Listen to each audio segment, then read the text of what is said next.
At pagka-open ko nga ng aming restaurant ay bigla na lang may umorder sa akin na phone call. Four pieces dynamite. Yes, and one cashew salmon and one noodles, chicken noodles. Chicken and can you add lemon to the noodles? Aywa. And chicken indomie, madam? Yes, with the lemon. Okay. How about drinks, madam? Yes.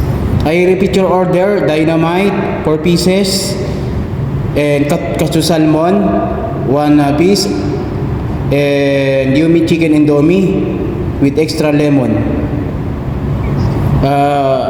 Your sushi, madam, it's okay with the crab? Okay, without crab. But you come here to pick up, because we don't have delivery.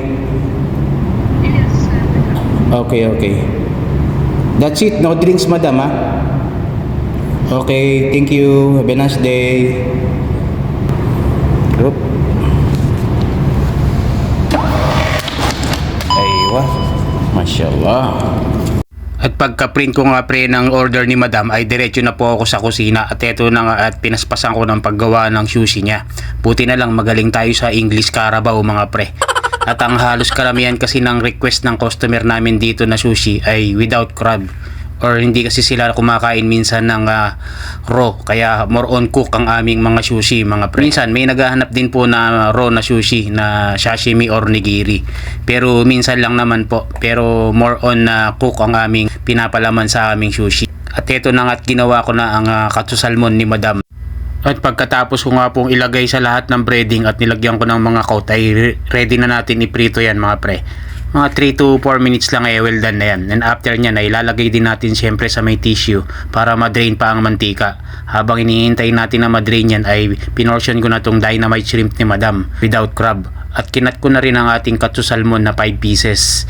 At after nyan mga pre ay lalagyan ko lang po ng mga toppings yan and then ng mga sauces ng dynamite or spicy mayo or sriracha mga pre, and then mix ko lang yan and then ilalagay ko na po sa ating ibabaw ng ating maki.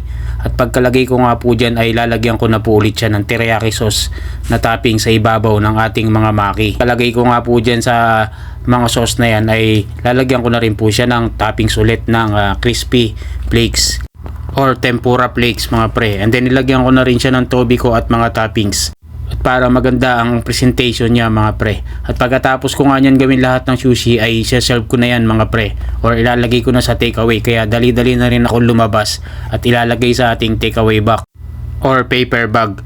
Dito kasi sa amin mga pre ay pwede silang mag-request ang aming mga customer, lalo na't mga regular.